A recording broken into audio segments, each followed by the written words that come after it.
सीधे चलता हूं यूपी के ADG law and order Prashant Kumar ji के पास, जो सीधे हमारे साथ लाइव जुड़ गए हैं। प्रशांत जी, मैं सबसे पहले जानना चाहता हूं इस मामले की टिप कैसे मिली थी, क्योंकि ऐसा लग रहा है कि ये तो धर्मांतरण की फैक्ट्री है, और क्या सबूत मिले हैं पुलिस को अभी तक?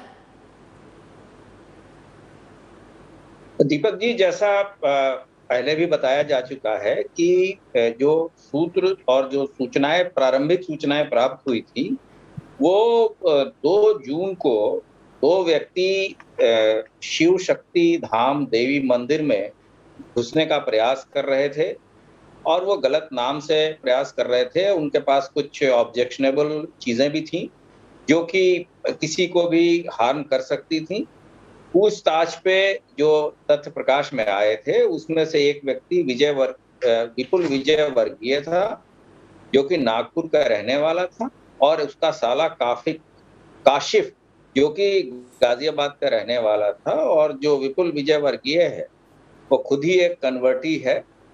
और उसके पूछताछ में जो प्रारंभिक सूचनाएं मिली थी, उसको फिर हम लोगों ने डेवलप किया, और सभी अपने एजेंसियों से तारतम्य बना के, और उसके बेसिस पे जो उमर गौतम का नाम आया, जिसको बुला के 2 बार पूछताछ भी की गई, और जब पर्याप्त साक्ष्य मिल गए तो तीसरी बार बुलाने पे उसके और उसके साथी काजी जहांगीर आलम कासमी की गिरफ्तारी की गई।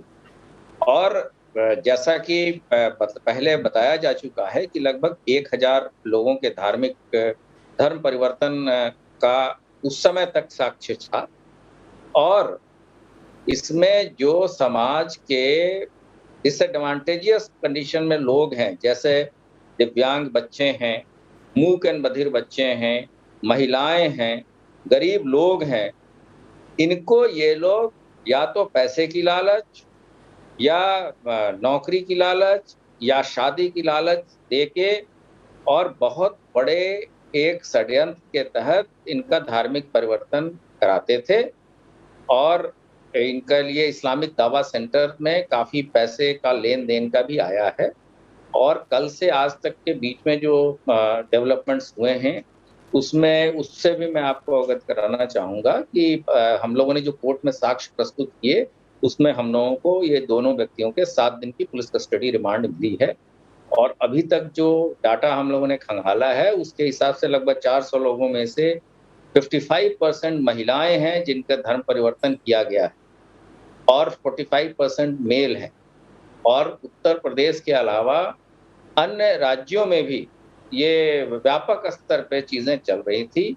और जो प्रारंभिक हम लोगों के पास सूचनाएं मिल रही हैं, उसके हिसाब से एक और ये संख्या काफी बढ़ सकती है। लेकिन विवेचना की गोपनीयता बनाए रखने के लिए और मामले की संवेदनशीलता देखते हुए इसमें इससे ज्यादा चीजें बताना अभी उचित नहीं। ठीक है, मैं आपसे ये समझना चाहता हूं क्या मोडस ऑपरेंडी होता था इन्हें, कैसे ये उन लोगों को टारगेट करते थे और किसको चुनते थे, किस आधार पर चुनते थे, किसको चुनते थे और कैसे ब्रेन वॉश करते थे, इसके बारे में अगर आप कुछ बता पाए।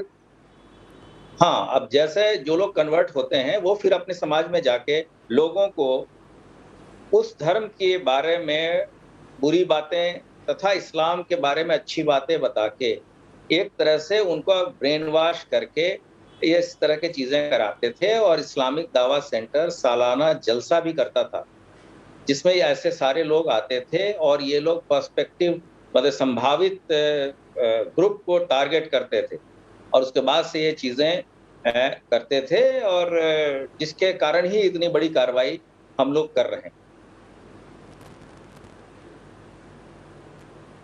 जी, ये पूरा मामला है, आपने कहा कई राज्यों तक और केसेस मिल सकते हैं, कितने राज्यों तक आपके हिसाब से इसके तार फैले हुए हैं? प्रारंभिक जांच में क्या सामने आया है?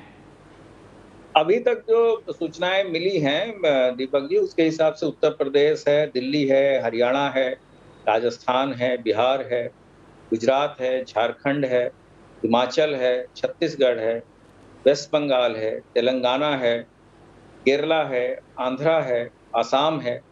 इतने राज्य अभी हम लोगों ने, जबकि डाटा हमने कभी अभी काफी कम देखे हैं।